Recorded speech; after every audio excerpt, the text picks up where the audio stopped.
So welcome to today's session of our online workshop, Wittgenstein's Philosophy in Times of Crisis. This has been our 7th or 8th session. I cannot say correctly, but we have been having this workshop ever since end of May this year.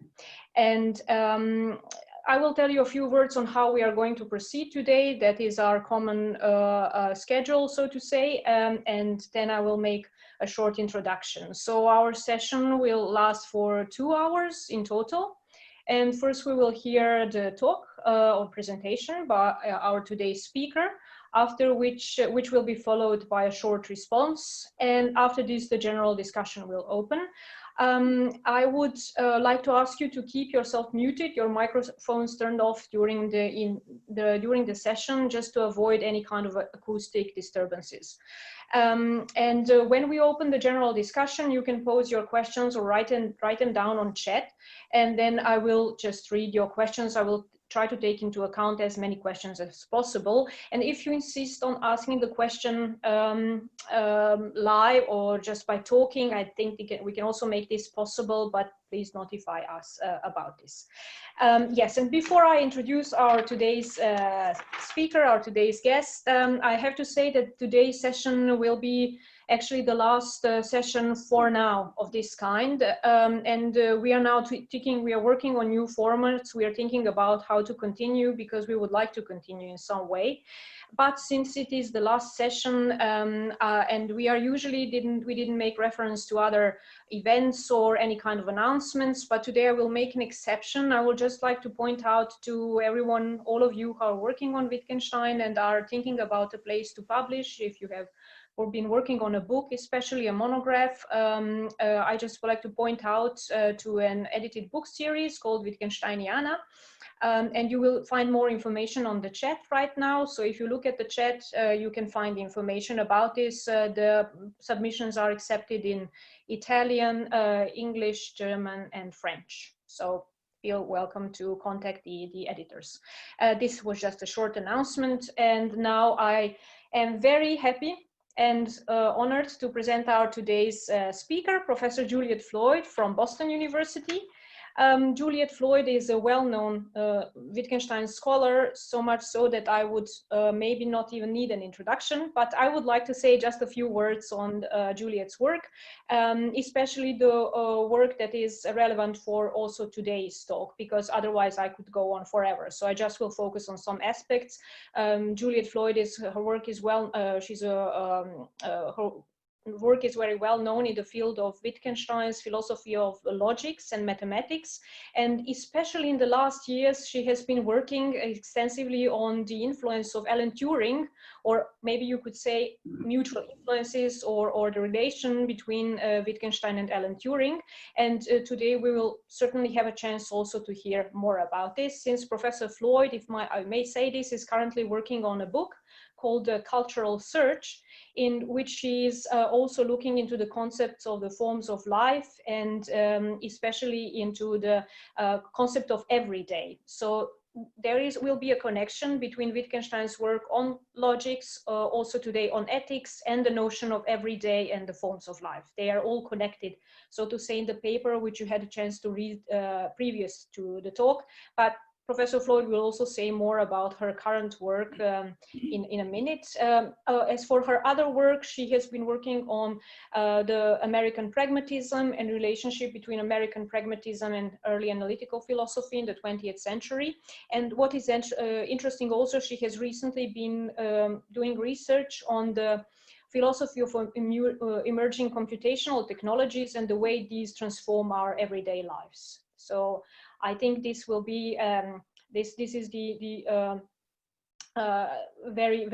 all interesting topics that we will be able to hear about more today.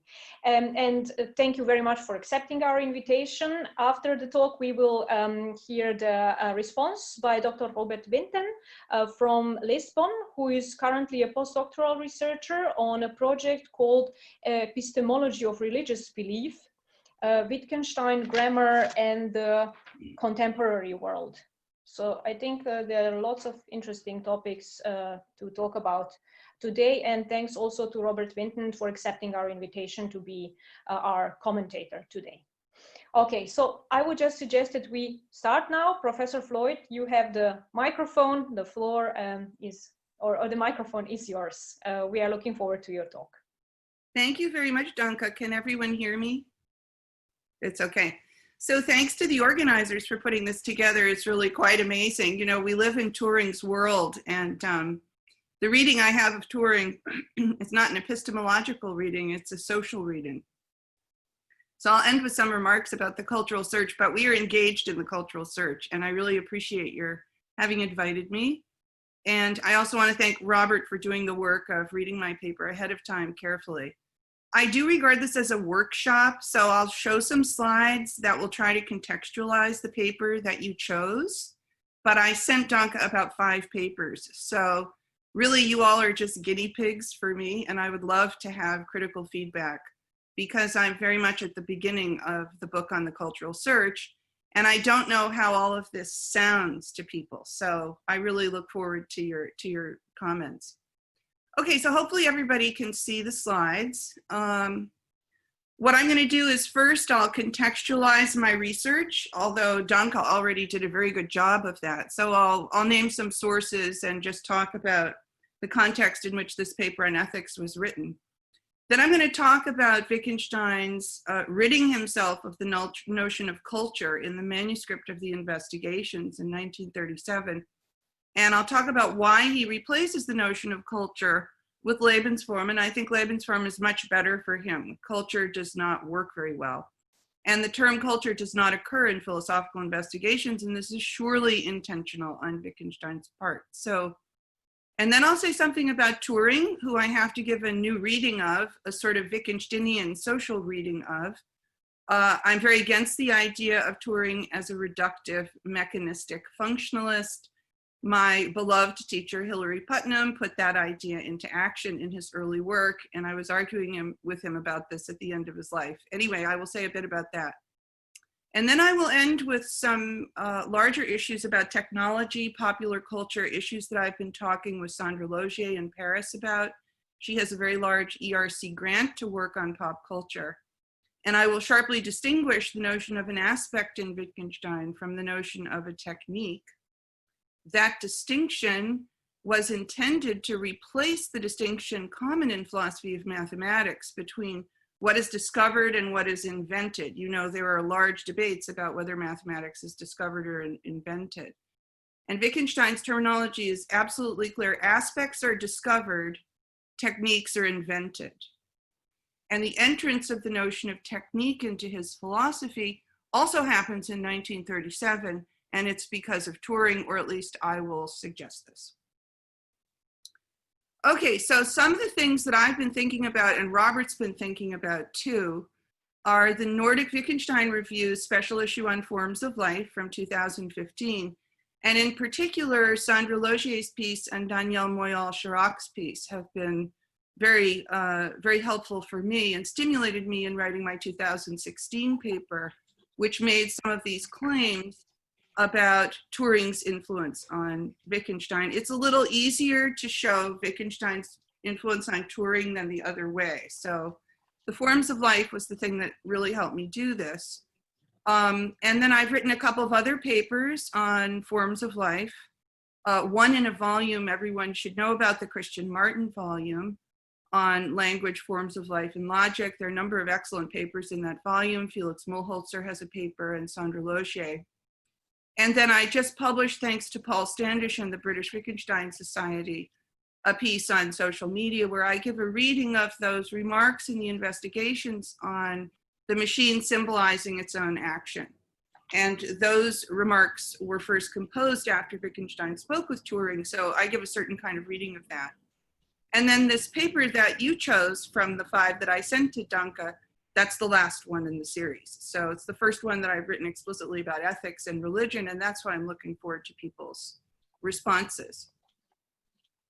The other thing that's been going on at the same time as working on this is that I got a large grant from the Mellon Foundation with 2 of my colleagues here at BU. And David Stern came and spoke actually at one of the first sessions we had. We ran about 12 faculty seminar sessions in Boston. And my collaborators include, on the right, my younger colleague, Russell Powell, who's a philosopher of biology and works on the evolution of morality. And on the left, our senior colleague, who's head of the Division of Emerging Media at BU, James Katz. And Jim is a very sophisticated sociologist who adores Wittgenstein. And he approached me with the idea of collaboration. He and his team, while he was at Rutgers before he came to BU, did the first major sociological studies of the effects of mobile technology on human social life. And it was they who established that the social impulse is really incredibly important to our uses of this technology. And so he feels very strongly, as do I, that philosophy should be part of the curriculum in departments and divisions of the study of emerging media.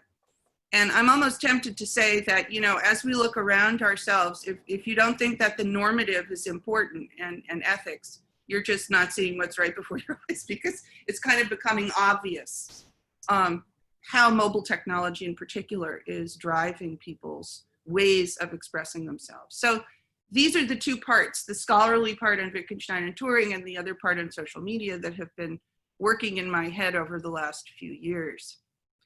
So let me look first at this business of eliminating culture from the investigation's manuscript and replacing it with forms of life. Now, I believe Wittgenstein, before he left Cambridge in the summer of 1936, I think he had probably heard about Turing's having resolved the decision problem for logic. That is, the question of whether there's a mechanical routine for establishing in a finite number of steps, whether one sentence follows from another in a formal system. So that was the question. And Turing shows that there can be no such machine. And I'm sure Wittgenstein heard about this. I'm sure in the math circles he traveled in, he would have known. But he goes off to Norway. Now his fellowship is over. And Wittgenstein has nothing, frankly. He's been working on a book. He's been giving these lectures. He's dictated the Blue and the Brown book. But by the end of his Cambridge fellowship, he doesn't have a book. So he goes off to Norway, and the first thing he tries to do is to turn the Brown book into a book.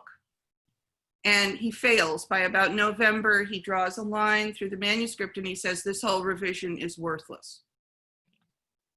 And then he begins anew in November after a couple of very bad weeks where he was very upset.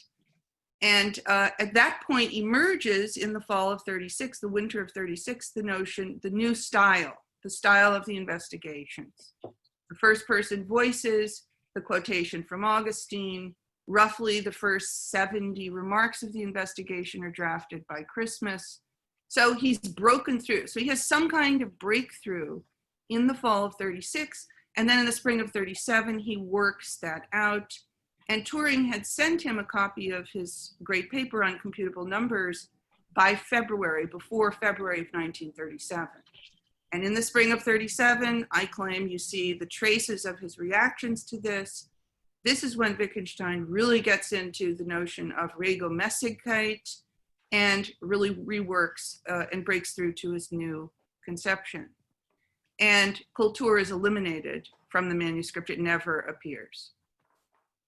Okay, so here's a little quote from the manuscripts from the spring of 37 that I will use to just hang my hat on a really complicated story. There are many other ways that one could organize Wittgenstein's development, but I'm going to use the notion of simplicity because it's a logical notion. It has to do with getting down to the simplest steps that would be completely uncontroversial. And obviously in the hands of Frege and Hilbert and the formal logic wing of things, this is extremely important, but it's also important for philosophy. It's important for getting down to the components of analysis in the tradition. And Wittgenstein says the simple as a sublime term and the simple as an important form of representation, but with homespun application. And this is the remark that he really spends the spring reworking. What does this really mean? And of course, he's making several moves here. He's going to sublime the simple, but the simple has now become something like the everyday. And he's also transforming the sublime by injecting it or embedding it somehow into this arena of the everyday.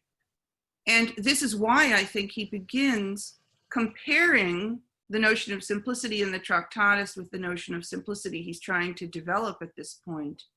And Mauro Engelmann's book from 2013 does a wonderful job of showing how in Wittgenstein's development, his tendency to compare the Tractatus to his later thoughts, this begins in 1937. So we would agree with each other about that chronology.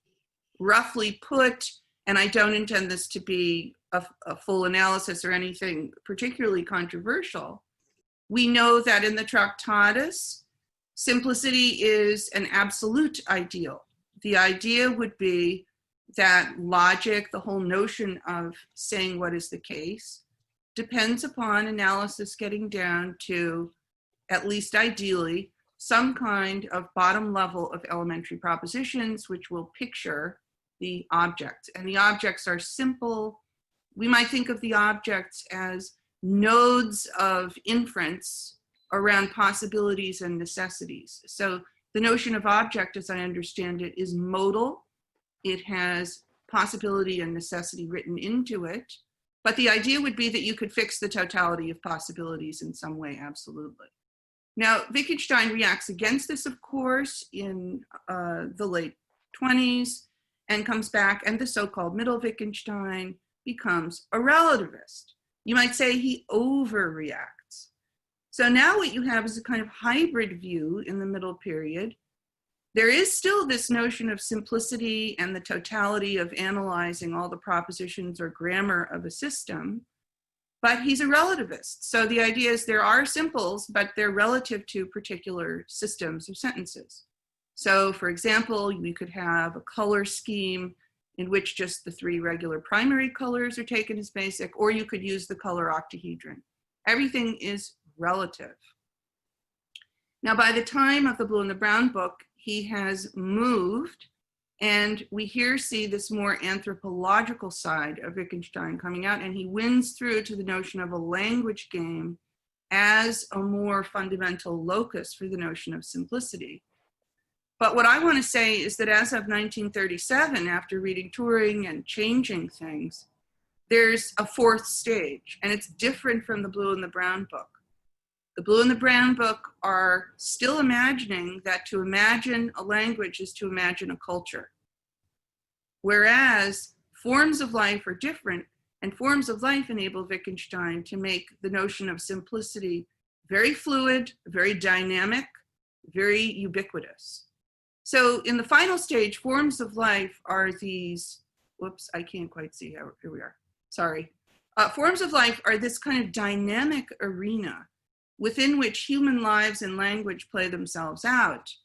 And what is simple or evident or right before our eyes, or the given, or the notion of an unthinkable or a necessity, all of that is very important, but contestable, changing, subject to drift. So when we lay down in ethics, for example, a claim that slavery is unthinkable, to choose an example from Cora Diamond's recent book, which I recommend to everyone, Reading Beyond Anscombe.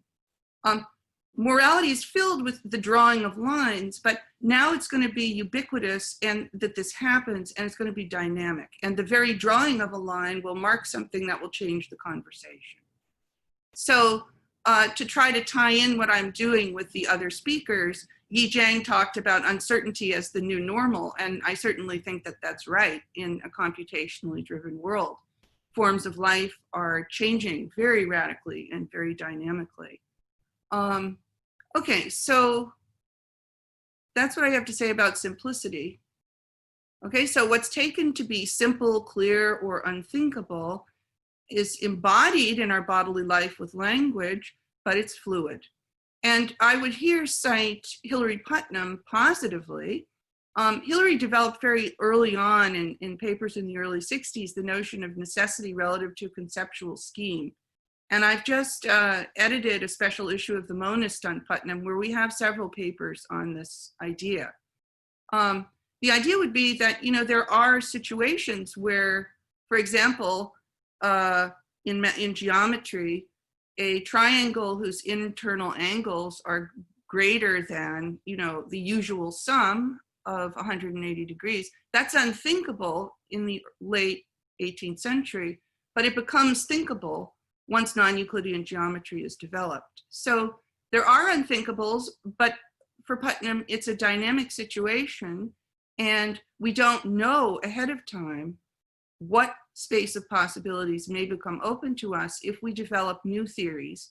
And you don't get these expansions of the space of possibility for free. You, generally speaking, have to build a whole new theory or a whole new world, you might say, in order to have what was unthinkable become thinkable. And one thing we can talk about afterwards is the extent to which you think ethics in the world in which we live, where there seems to be such a panoply of alternatives available to people, at least virtually and perhaps really, whether this Putnamian idea might be developed for the present day. Okay, so both Wittgenstein and Turing, that there's a need, understand that there's a need for forms of life. I think in the 1939 lectures at Cambridge, Wittgenstein is convincing Turing of this. And at the end, I'll show you that Turing really did take that on board. He talked about the embedding of human phraseology in life. And Turing was adamant that the development of the computational world would depend upon taking everyday language as the fundamental locus for the programmer to think about.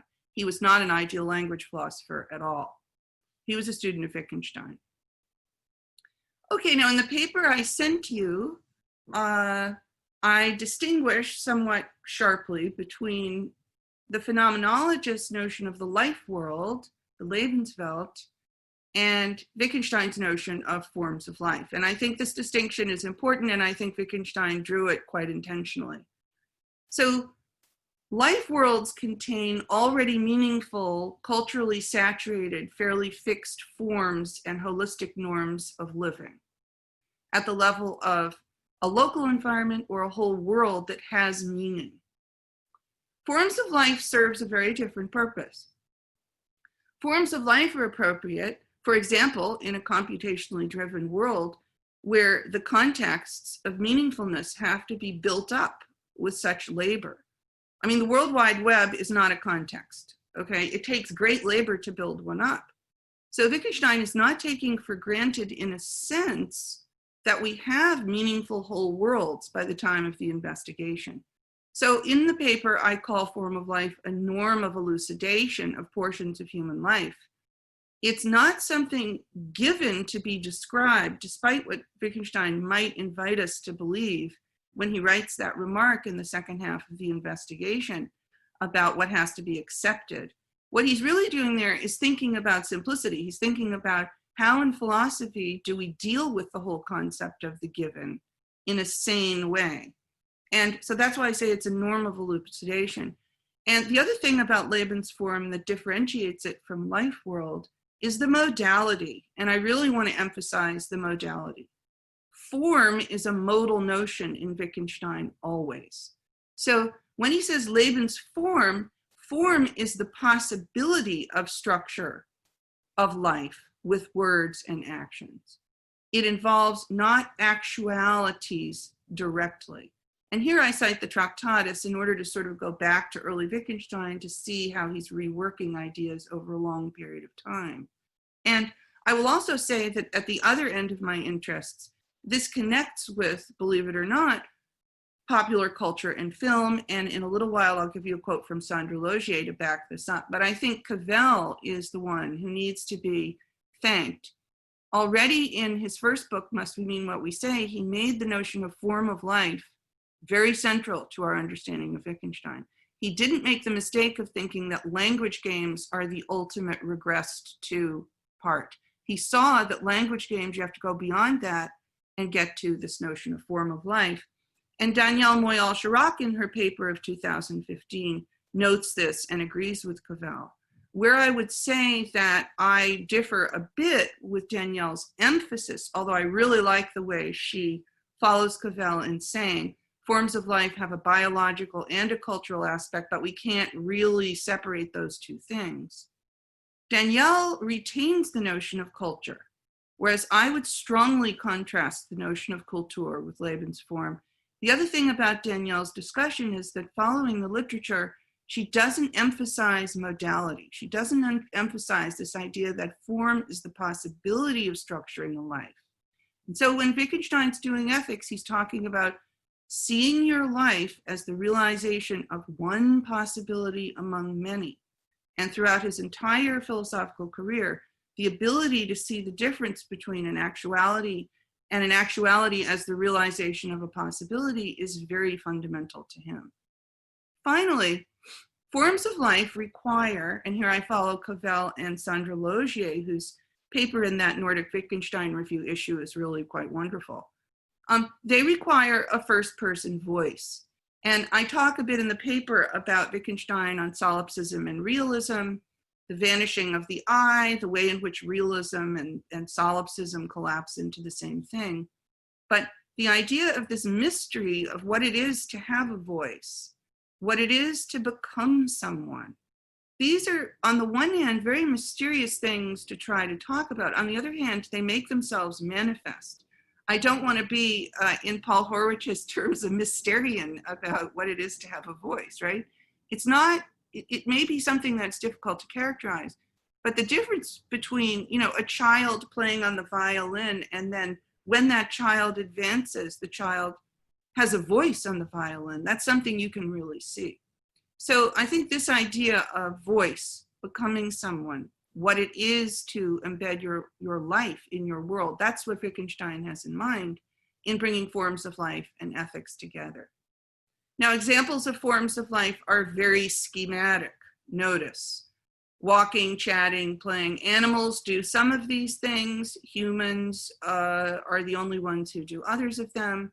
This is not a total list, but Wittgenstein is giving you something schematic here that cries out for you to fill it in with detail. And that's, of course, what the mature style of the investigations is all about. There aren't any particular characters, there are many voices, there's no location. It's very different from Plato's dialogues, where we recognize who Alcibiades is. In the investigations, those words are crying out for you to bring your life to bear on them. And so the schematicity of the notion of form of life is, I think, very, very important. Okay, so I'll just briefly go through in a scholarly way that manuscript from 1936. Here's where culture is taken out of the manuscript and Lebensform is going to replace it. So this is his revision of the Brown Book from the fall of 36. Imagine a use of language, a culture, Kultur, in which there is a common name for green and red and one for blue and yellow. Okay, now already I would say he's moving against Spengler here, because Spengler has the idea of Kultur, but Spengler's thinking in very Eurocentric terms of, great cultures, the great culture of China, the great culture of Europe. Wittgenstein is miniaturizing it already here. So think of a Kultur in which there's a common name for green and red and one for blue and yellow. Think of this, for instance, that in the surrounding nature, people perceive a constant transition from red to green and green to red, as we see in the autumn on many leaves, which are not first yellow and then red, but which pass through a dark iridescent tone from the green to the red. Similarly, it also happens with blue and yellow in what they see around them, as the evening sky is sometimes blue in the east and goes westwards over to a light gray and yellow. Now, it's a very beautiful passage because you don't know whether this is a really sophisticated culture or whether it is a so-called primitive culture. It's not clear at all. For these people, red and green always belong together. Whoops. They are two poles of the same. If they want to distinguish between red and green in their language, they add to the common word one of these adverbs, bright or dark. When asked whether these two colorings, one red and one green, have something in common, they're inclined to answer, yes, both are. So therefore, the famous phenomenological issue that you can't see an object as both red and green all over at the same time is now hopped out of. You hop out of that possibility. Conversely, I could also think of a language, and here it is. This is the first appearance of form of life in Wittgenstein's corpus, as far as I know. Conversely, I could also think of a language, and that means a form of life, which fixes a gap between dark red and light red. So from this point on, no more Kultur. It's out. And there are various reasons for that.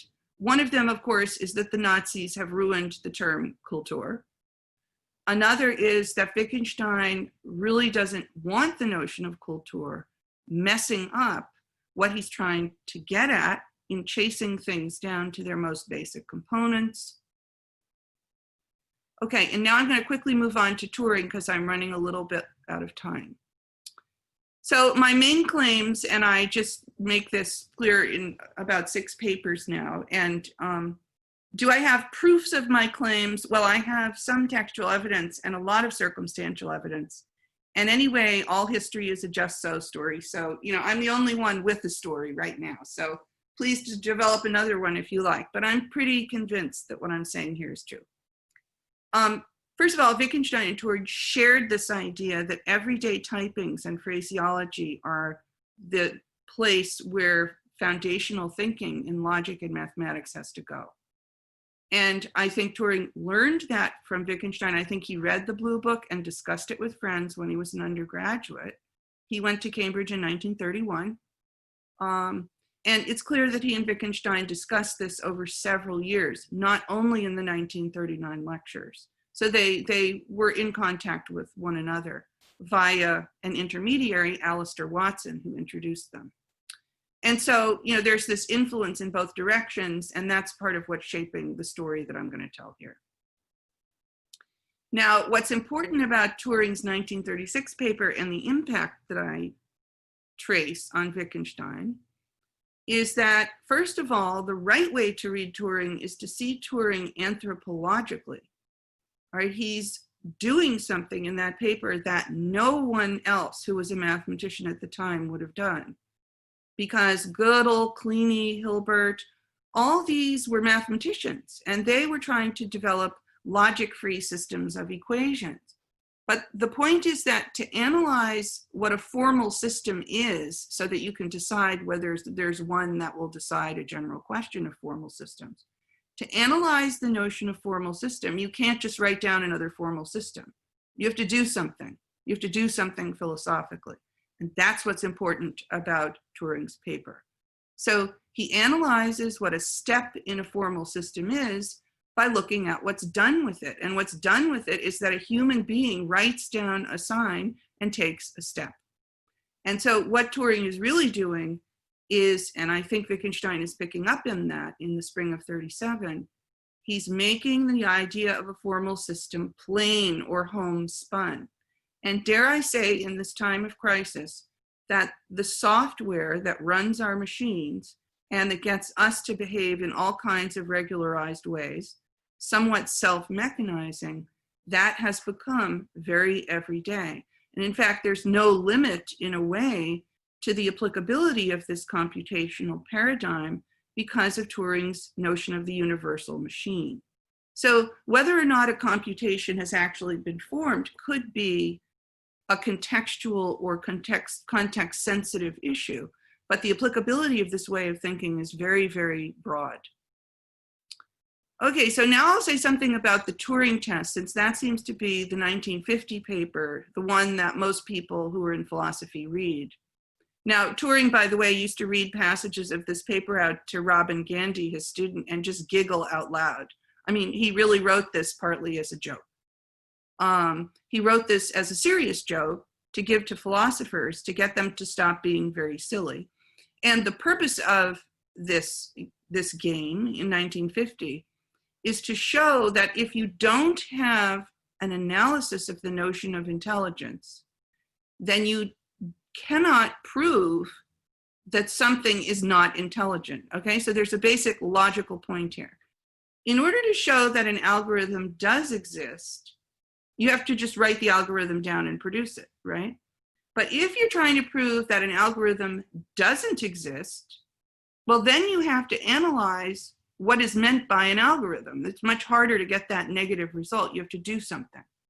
Now, what Turing is pointing out is that without an analysis of intelligence, you can't say what can't be intelligent. That's the basic point of the paper. But I want to say something about the Turing test here, because we tend to think of it epistemologically as a question of detecting.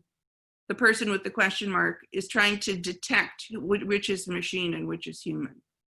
But what I have to say about this is no. After the Turing test is over, the person here is going to have to come and walk around the barrier and have a cup of coffee with the person who he just played the Turing test with. So the Turing test is social. The really interesting thing is, what are we going to say now, right? What are we going to say if the machine does fool people? And by the way, Turing didn't think it would fool people for a very long time, and he was right about that. So to borrow from my colleague Jim Kotz, the sociologist, really what you have with this mobile technology is a social system among human beings who are offloading various tasks to machines and then talking about the fact that they do that. So the Turing test is social. It's not epistemological or behavioristic or Cartesian. In general, just to draw this back into Cavell, I think Cavell was right. The problem of other minds is much more fundamental if we think of mobile technology than the problem of the external world. It's obvious to people who are using dating apps and all kinds of things that the virtual real distinction is dynamic. But what's really driving the use of the technology is our social nature. We're like apes. We really care about our status. So it really is a question, as Cavell said, of the ways we acknowledge others and are acknowledged by them in particular situations of everyday life. It's a very Rousseauian idea. We want to be freely recognized by people who are also free. We want to be known by someone who is worth being known by. We all want to become someone.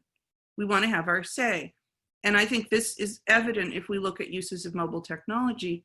If you want a Snapchat word for this, computer science is a branch of social science now. And not only social science, it's a branch of philosophy. And this is just going on in many, many aspects of life.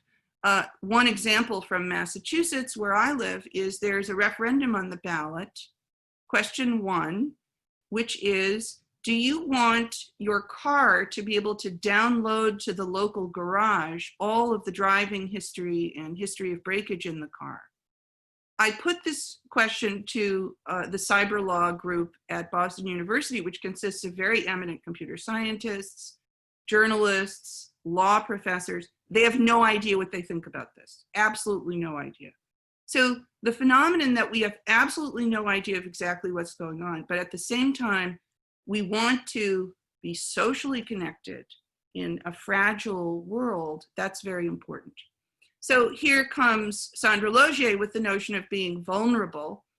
Forms of life are fragile. They can be broken and transformed, even in the very act of not saying or saying something. So, okay, so that's social media. Okay, now I'm going to turn to the final section of the paper, which is called Aspects versus Techniques in Pop Culture, just to shoot us off in another direction. In 1937, it's very interesting, I didn't discover till pretty recently, the notion of technique only enters Wittgenstein's thinking in 1937. That's very surprising. I mean, one would have thought it was there already somewhere, but it isn't. Technique comes in because he's been talking to Turing. And here's the first occurrence of technique. The propositions of logic are laws of thought, quote, because they express the essence of human thought, end quote. But more correctly, and here's the correction of the mature philosophy, because they express or show the essence, the technique of thinking. And here he alludes to Alistair Watson, who introduced him to Turing, and with whom he had a discussion group about logic in the summer of '36. They show what thinking is and also ways of thinking. So I think you can see in this quote that the notion of technique goes along with the notion of form of life. There isn't a form of life thinking. There are ways of thinking, and this is elucidated through looking at techniques. I'm just going to dogmatically say aspects are discoveries, techniques are inventions. If you don't believe me, look at all those passages. It's very clear. Okay, and now I'll just move to wider terrains here. Here's a quote from Sandra Logier from 2017, a paper she wrote on pop culture. Television series are ways of sparking care by awakening the affects and representing emotionally moving characters or situations. They create political utopias. Viewers' regular, frequent visits with characters, the integration of these characters into everyday life, the viewer's initiation into forms of life and vocabularies that are not made explicit and are initially opaque, but without any heavy-handed guiding, and the methodology and narrative of a show all constitute the moral value and expressiveness of these works.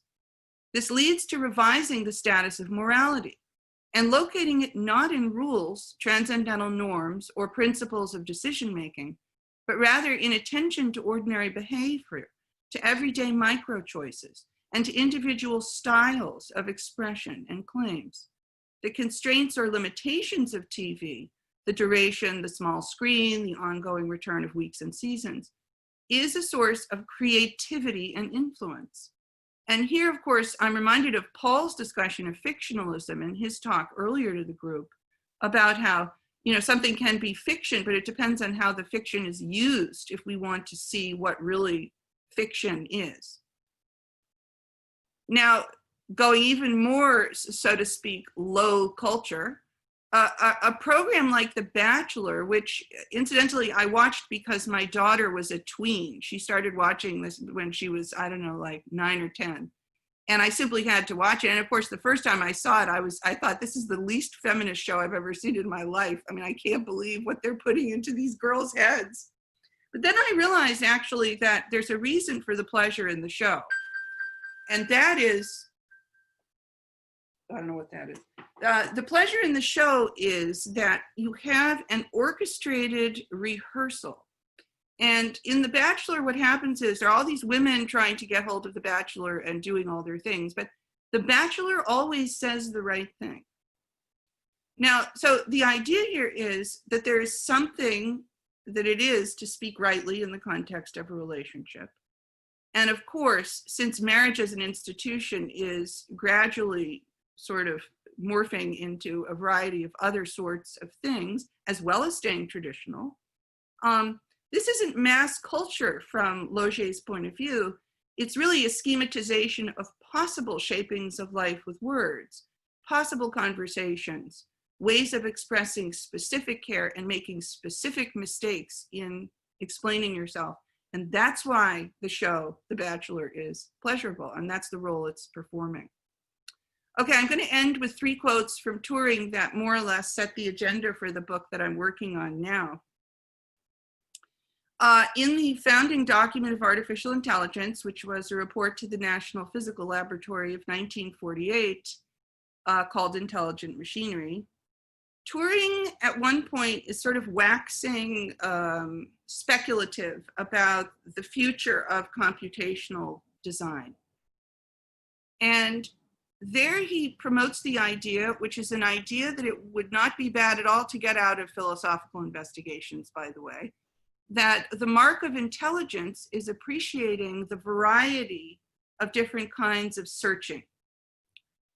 Note that the decision problem is a question about searching. What kinds of searches are possible? And you might say that philosophical investigations wants us to see that what forms of life really are various kinds of searching. So here's Turing, and he draws a distinction between 3 kinds of search. And I'm just going to close by quoting from him. The first is what he calls the intellectual search. We might arrange to take all possible arrangements of choices in order and go on till the machine proved a theorem, which by its form could be verified to give a solution to the problem. Further research into the intelligence of machinery will probably be very greatly concerned with searches of this kind. So this is a good prediction. I mean, the search for not only proof verification, but the design of algorithms to accomplish tasks, that's obviously a huge part of our world today. It may be of interest, though, he says, to mention two other kinds of search in this connection. There is also the genetical or evolutionary search, by which a combination of genes is looked for. The criterion being survival value. I mean, during COVID, this is almost like a cliche to state this kind of thing. But anyway, so there's the biological search. He, of course, knew about Watson and Crick, and he knew that computational biology would become a very important field. What we realize now in COVID is that it's also part of a social field, not just biology. The remarkable success of this search, says Turing, confirms to some extent the idea that intellectual activity consists mainly of various kinds of search. Okay, now we end with what is the title of my new project, the cultural search. The remaining form of search is what I should like to call the cultural search. The isolated man does not develop any intellectual power. It's necessary for him to be immersed in an environment of other men whose techniques he absorbs during the first 20 years of his life. He may then perhaps do a little research of his own and make very few discoveries which are passed on to other men. From this point of view, the search for new techniques, there's that word technique, must be regarded as carried out by the human community as a whole rather than by individuals. So I rest my case about Turing being a social pragmatic thinker. I think probably he'd read Peirce as well if we look at this passage carefully.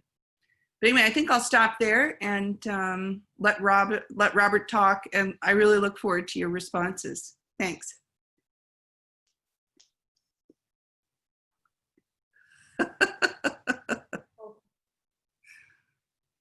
Thank you, Juliet Floyd, for this wonderfully rich talk. And I think Robert Vinten can just proceed directly with the comments.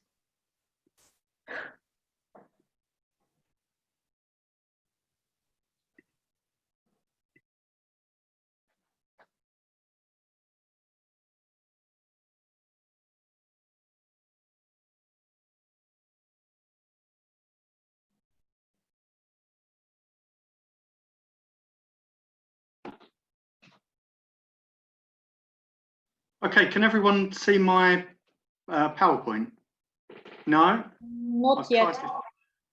It says I'm screen sharing, but not yet. Give it a minute. Yes. Now you can see it? Yes, now we can. Okay, good. Thank you very much for a very stimulating and rich paper and talk. And thanks also to the organisers of the Wittgenstein's Philosophy in Times of Crisis series for inviting me to take part. So I'm going to pick up mostly on Juliet's remarks about forms of life. I'm not going to talk about Turing or about ethics particularly. I'm just going to focus in on this notion of forms of life and try to get a bit clearer about it. So the first thing I'm going to do is look at various things that forms of life are not, and I'm going to take some material from Juliet Floyd's paper, but I'm also going to add a few other things to the list that I think Juliet Floyd would agree with, and she can perhaps confirm in the discussion afterwards. So the first thing, why is it not coming up with the next slide?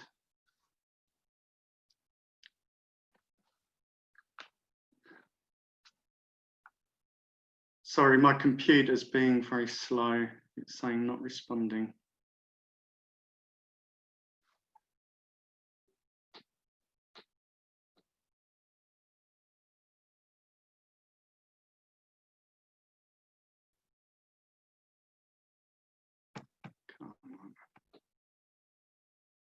Okay, so one of the things that Juliet says in her paper is that the notion of a form of, oh, I've lost my PowerPoint. The notion of a form of life is not an anthropological fact or given culture to be described. Why not? Well, she gave some reasons there in the talk. So for one thing, culture disappears in Wittgenstein's work after that manuscript revision of the Brown Book. And also on page 123 of Juliet's paper, she says, cultures are not ready-made objects liable to be defined by or given to us unproblematically. Culture already presupposes the complex forms of life that make specific structurings of meaning possible.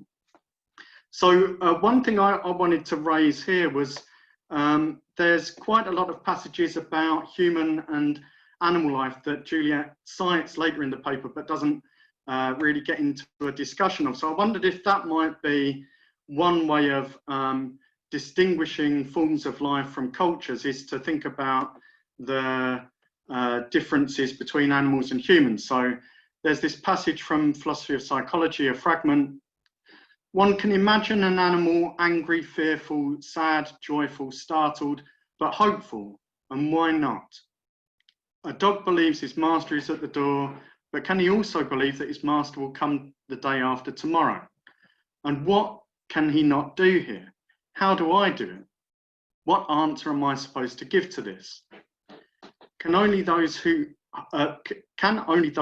who can talk? Only those who have mastered the use of a language, that is to say, the manifestations of hope and modifications of this complicated form of human life. If a concept points to a characteristic of human handwriting, it has no application to beings that do not write. So one way of distinguishing a form of life from a culture, I'm not sure if this is what Juliet was getting at, is to say that there are other forms of life, there are animal forms of life, which don't have a culture. Dogs can't hope. You can't hope for something that you know to be impossible, or hope for something that's inevitable or necessary. There's these kind of modalities built into hoping that necessarily mean that you have to be a language using creature to express hopes. And dogs can't do that. That distinguishes the human form of life from the dog's form of life. So coming back to this, okay, so one thing I noticed is that on page 125 of the paper, Juliet says that cultures and societies are forms of life. So I'm assuming there that the notion of the notion of culture is a different one to the one that you'd objected to earlier on as being synonymous with form of life. So in the paper, Juliet notes that in the Blue and Brown book, Wittgenstein says that to imagine a language is, to imagine a language is to imagine a culture. He says in the Blue and Brown book. In the Philosophical Investigations, he says to imagine a language is to imagine a form of life. Now, other commentators have taken the close similarity between those two passages to indicate that that's what a form of life is. So in the Wittgenstein dictionary, Hanyo Glock cites these two passages and then says afterwards, accordingly, a form of life is a culture or social formation, the totality of communal activities into which language games are embedded. So I wondered if you might comment on that some commentators cite exactly the same passages but draw completely the opposite conclusion from that. So here's a few more things that forms of life are not. So the notion of a form of life is not to be described as given. Forms of life are not the given. A Lebensform is not an object of investigation. It's not a Lebenswelt or an Umwelt, an actual significant environment that can become an object of description. A form of life is not equivalent to a language game. So I'm taking this from Moyle Sharrock's paper, the quote here. If language games are conditioned by our forms of life, it cannot be that language games are forms of life. So I assume that Juliet agrees with that form of life is not synonymous with language game. Nor is form of life a purely biological notion. So form of life in Wittgenstein's work isn't equivalent to the use of form of life in the question, what forms of life might there be on Venus, which could be answered, there's some evidence that there's bacterial life forms living in the atmosphere of of Venus. So there you made the point, you agreed with Danielle about the kind of intertwining of biological and cultural aspects in human beings. And there's also the fact that you've got this non-univocal understanding of forms of life where you've got the horizontal and the vertical axes, with one of them being evolutionary and biological, but presumably you'd want to kind of add some qualifications to that, and the other one being ethological and conventional. So it's not a purely biological notion in both of those respects. So on page 126, Juliet says that forms of life are not systems of norms, not moral systems. They're not certainty. So this isn't something that is discussed in Juliet's paper, but I thought it's something worth bringing up. And again, I think you would agree, at least with Moyle Sharrock's claim that forms of life are not certainties, even if you don't agree with some of the rest of her account. So she distinguishes certainties from forms of life, but says that certainties are part of a form of life. Although extremely general facts of nature are certainties, they can only be such within a form of life. So why think that the form of life is somehow connected to certainty? Well, there's these passages from Uncertainty where Wittgenstein says, "Now, I would like to regard this certainty not as something akin to hastiness or superficiality, but as a form of life. That's probably badly expressed and probably badly thought as well. But that means I want to conceive it as something that lies beyond being justified or unjustified, as it were, as something animal." And then there's the passage from Philosophy of Psychology, a fragment, "What has to be accepted, the given, one might say, forms of life." So it seems those three passages suggest that there's a kind of close connection between certainty or the given and forms of life. So it's one of those notions that's in the same kind of field that you might want to distinguish from forms of life. So again, another thing that forms of life are not, they're not a language. So although Wittgenstein says to imagine a language means to imagine a particular form of life, presumably doesn't mean that language and forms of life are the same thing. So presumably wasn't committed to the idea that speakers of a particular language share a form of life. So people in 16th century England spoke English, but they don't share a form of life with present day English speakers. And even thinking about contemporary English speakers, we might be reluctant to say that all English speakers share in a common form of life that speakers of other languages don't share. So presumably Wittgenstein's point was to emphasize that language is an open-ended set of activities that are integrated into the actions and lives of the speakers, tied up with non-linguistic behavior as well as the circumstances that we find ourselves in and that we make. So we shouldn't think of language in the abstract and as being something kind of frozen and unambiguous. I assume that that's what he's getting at in this passage, rather than to say that a language is a form of life. So here's some aspects of the positive conception laid out in Juliet's paper. So on page 116, forms of life are said to be ways that we act in our lives. In a few parts of the paper, the notion of a form of life is a norm of elucidation and of characterization, a norm of method. It's something that earmarks Wittgenstein's philosophical method. And that, as Juliet said in the paper and also in the talk just now, it's a method in which the I is embedded into philosophical method from the start, built on first person expression. So I wonder about this. So for one thing, it doesn't sound very Wittgensteinian, the talk of the I. It doesn't sound grammatical. It sounds like the talk of a traditional philosopher rather than the talk of the later Wittgenstein. And I do wonder whether it's so central to that first passage, which seems to me to be focused on undermining a particular conception of language in which words name objects, sentences are combinations of names. It's an attack on referentialism rather than an attempt to bring DI into the centre of philosophical reasoning. And it's also a method that urges us to explore the variety of possible uses of words through the employment of language games. I think that's less controversial than the stuff about the first person.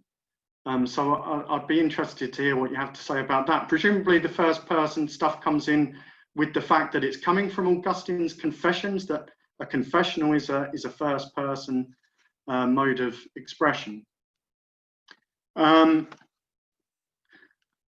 So forms of life are forms. That's something to emphasize, that they're possibilities rather than actualities.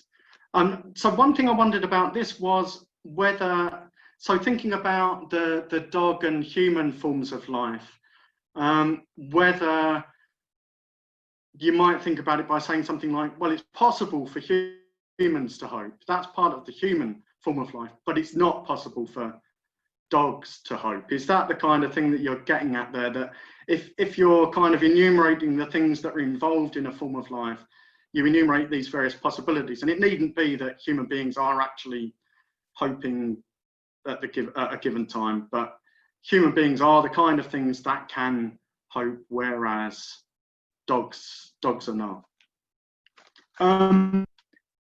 So another thing about forms of life that we can say positively about them is that there's a variety of them. But we might also speak of the human form of life. So in the human form of life, working step by step according to a rule in a disciplined manner is one aspect, according to Juliet Floyd's paper, I think, if I've understood that correctly. So a calculus must be embedded in a Lebensform. And so that would be, presumably that would be the vertical axis in Cavell's conception of forms of life, the human form of life, the evolutionary and biological conception. So I wondered whether in that paragraph where there's the discussion of the calculus and the calculus conception of language, I assume you didn't want to go further and make the point that Wittgenstein rejected the calculus conception of language in his later work. So I think I'm assuming that that's something that you would actually disagree with, or I'm not 100% sure. I'd be interested to hear what you have to say about that. So in Tractatus, remark number 6, Wittgenstein says that every proposition is the result of successive applications of the operation of joint negation to a set of elementary propositions. So there's a calculus conception of language in the Tractatus, and I think that what Wittgenstein does in his later work is to reject that altogether. So in the philosophical investigations, he wants to think of language as not having an essence, for one thing, and he replaces the calculus conception of language with a conception of language as an open-ended series of language games integrated into the activities of speakers.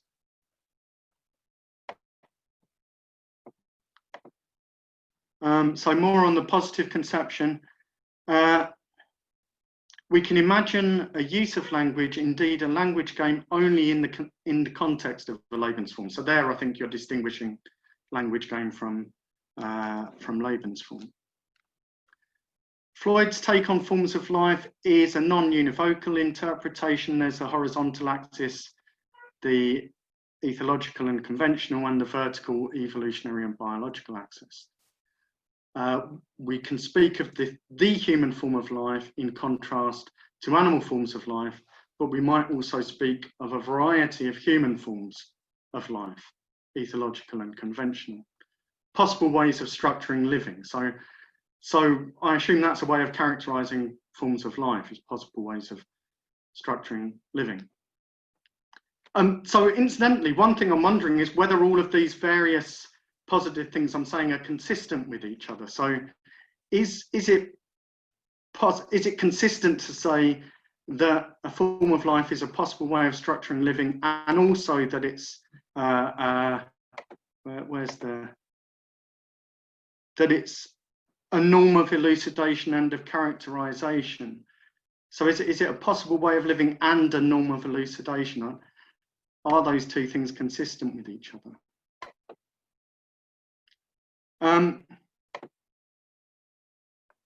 So Lebensform includes the Umwelt but doesn't reduce to it. They're the possibility of human life forms, fields of philosophical exploration. They're found in the ordinary, in natural and wholly general human activities. So according to Juliet's paper, there's a clear continuity between the notion of form in the Tractatus and the notion of forms of life in the investigations. And I just wanted to note here that there's a kind of alternative take on this in Sean Theodore's paper that's in that Ludwig Wittgenstein review volume that's available online.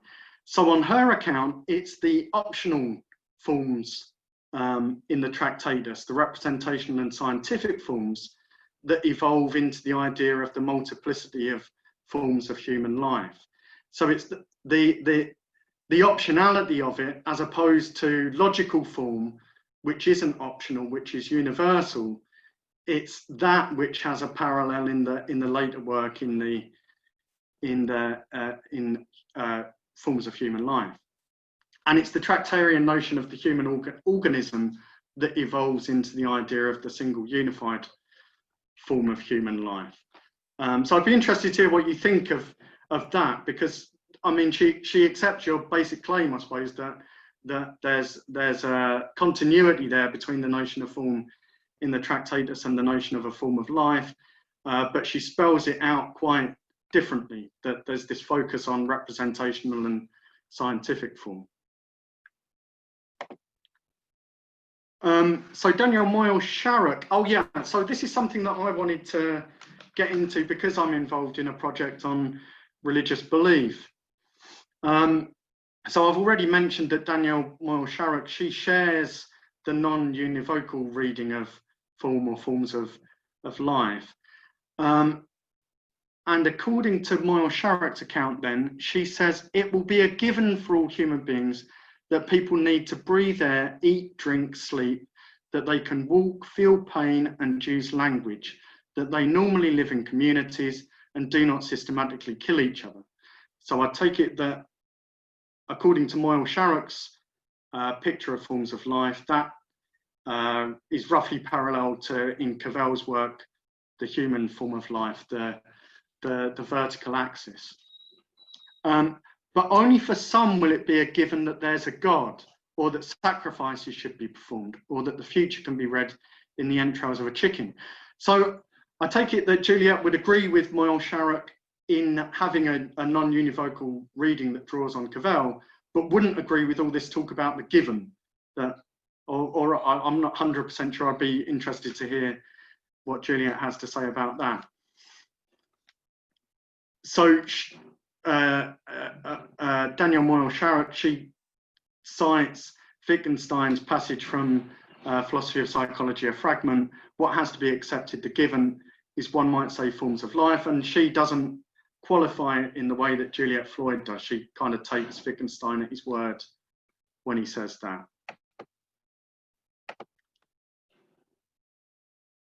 And so she says, being religious is a form of life, but speaking religiously is not. Speaking religiously is speaking from the perspective of a religious form of life.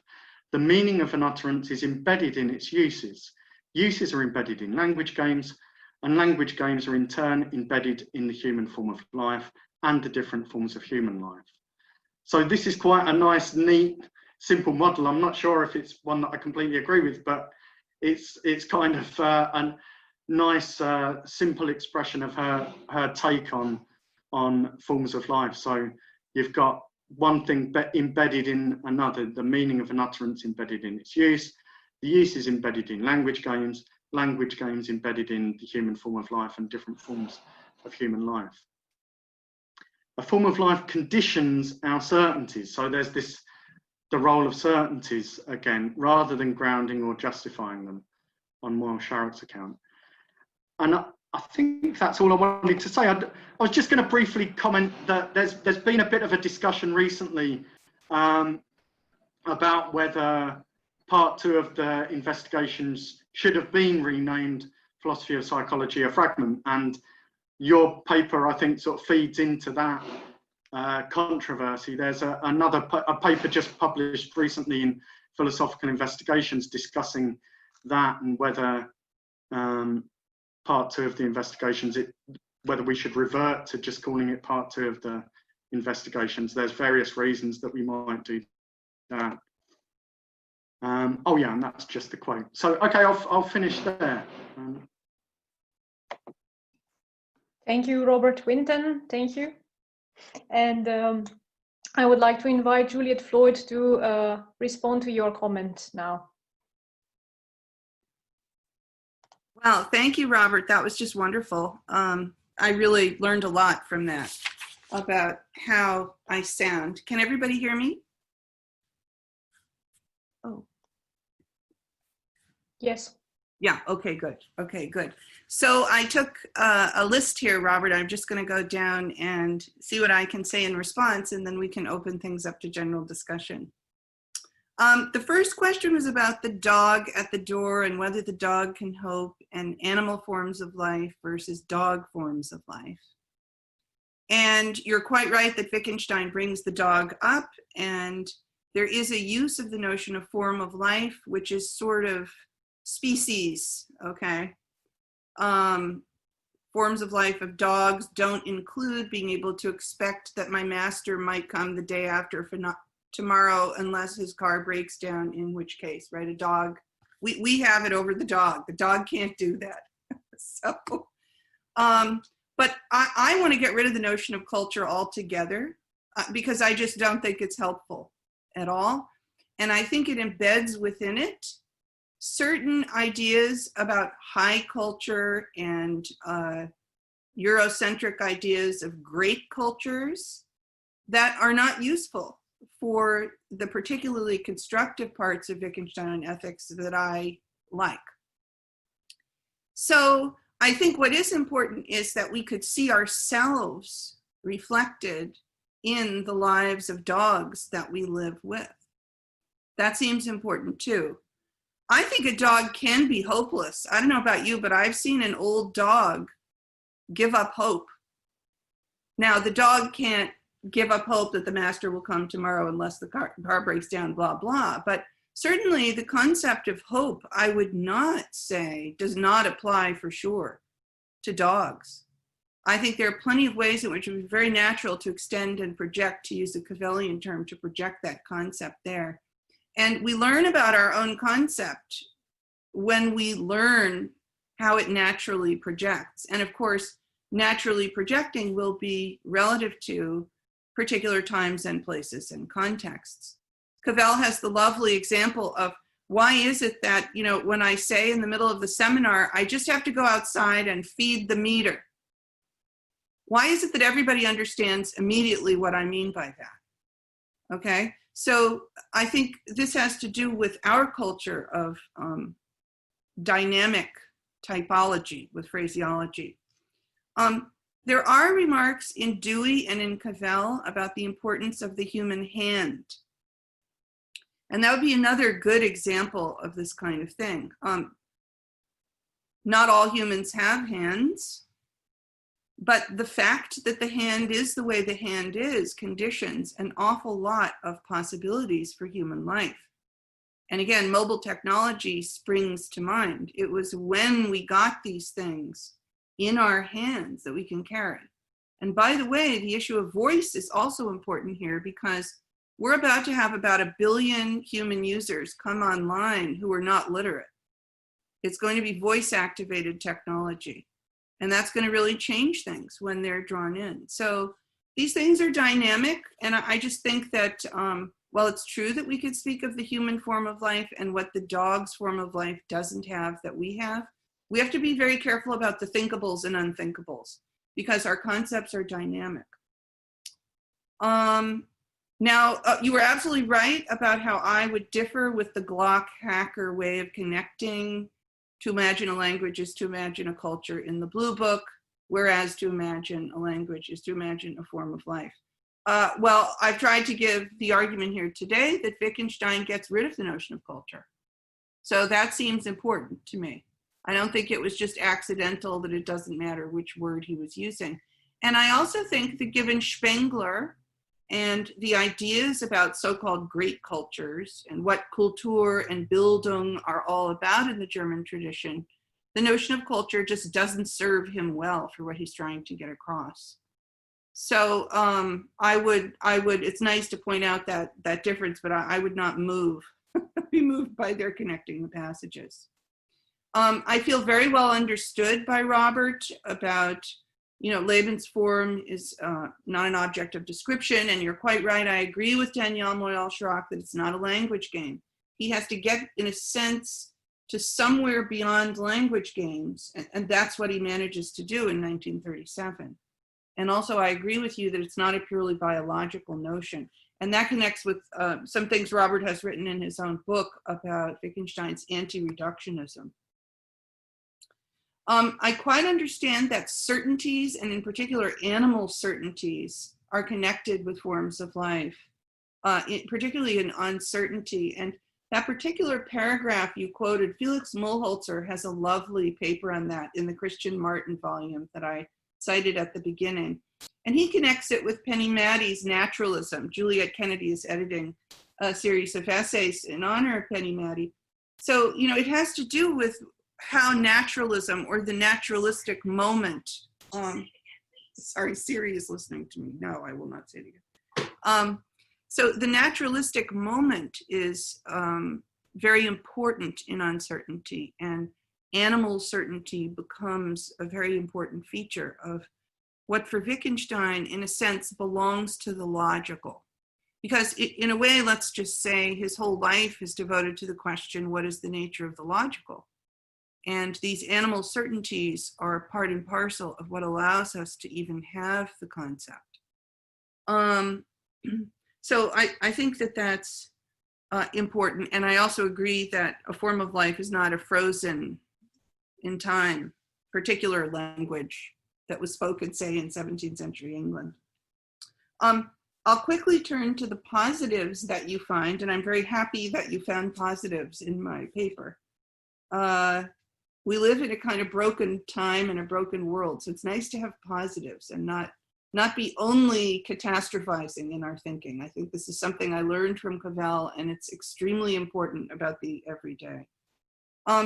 When I said that the I is embedded in method in the investigations, you're quite right that Wittgenstein wouldn't talk that way.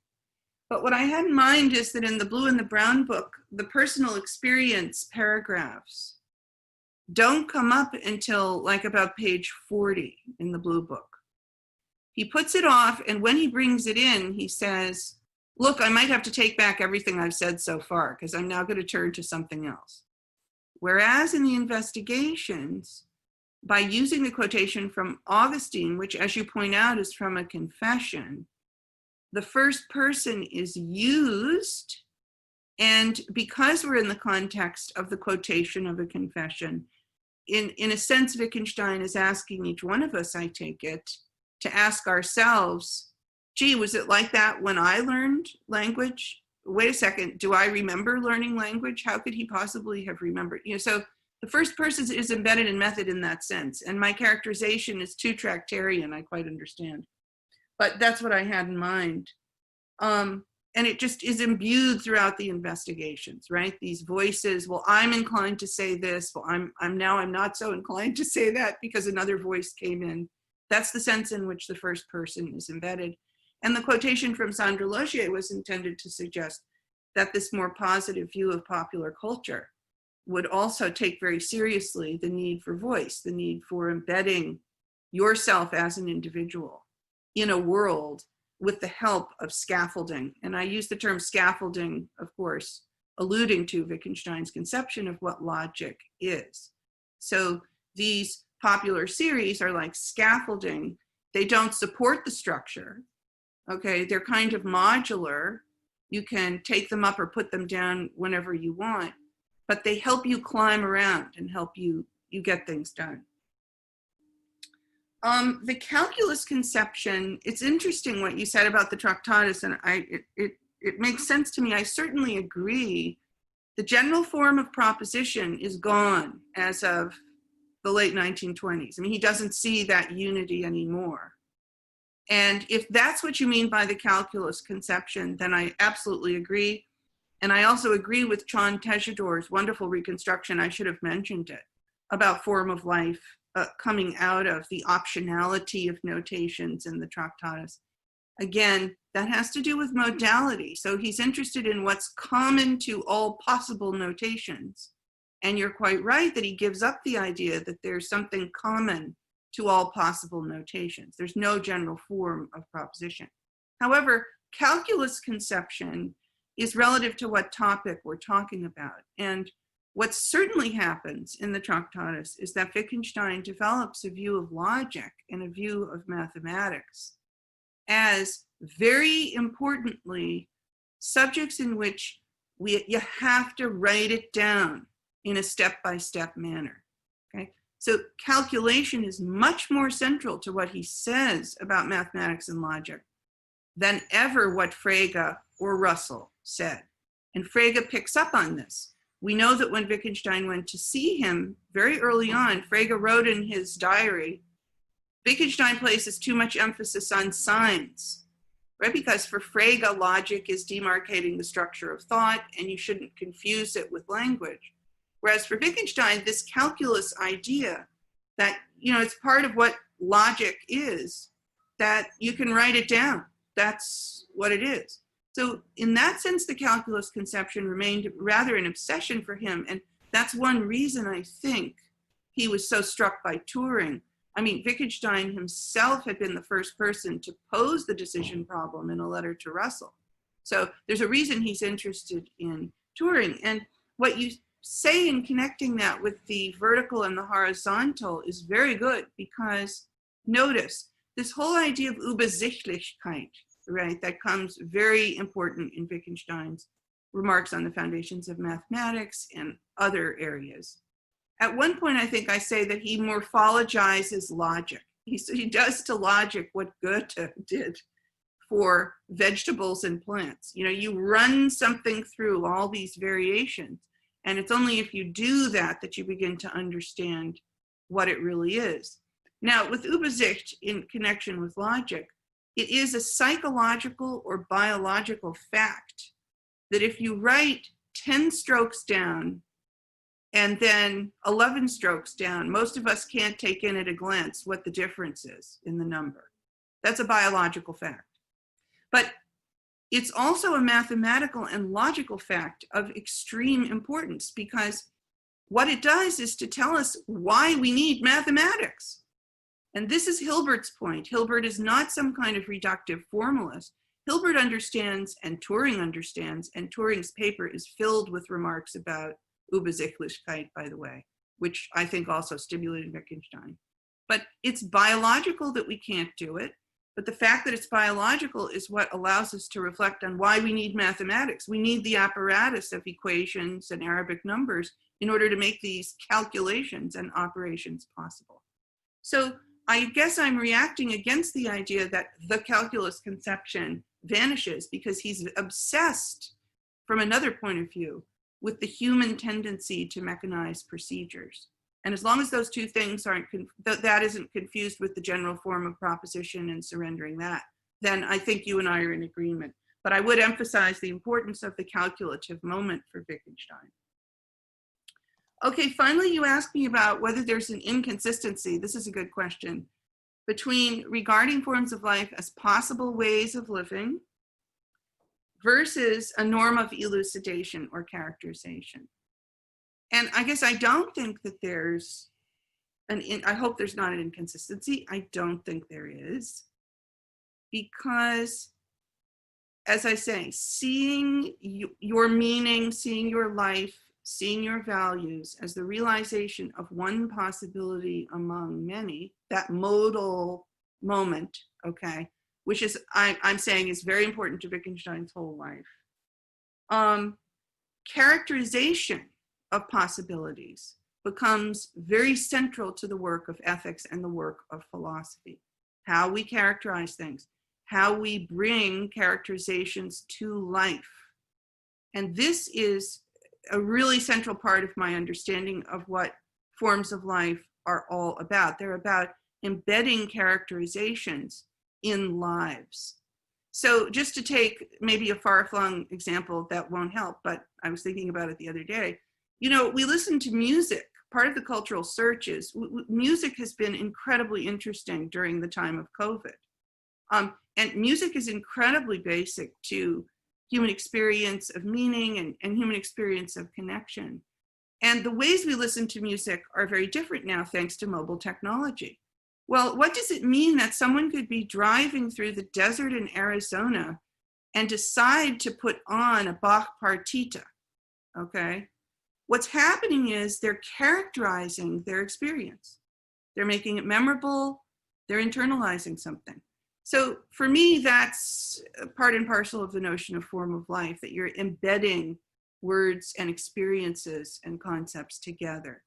And so for that reason, I don't see an inconsistency, but I do appreciate the question about consistency, because clearly I have to say more about all of this. So thanks very much. I think I'll stop there because it's not, I haven't been looking, I need a moderator because I'm going to now look at the chat thing, okay? And then tell me what to do. Okay, so thank you, Robert, very much. Thanks for the response. I have been following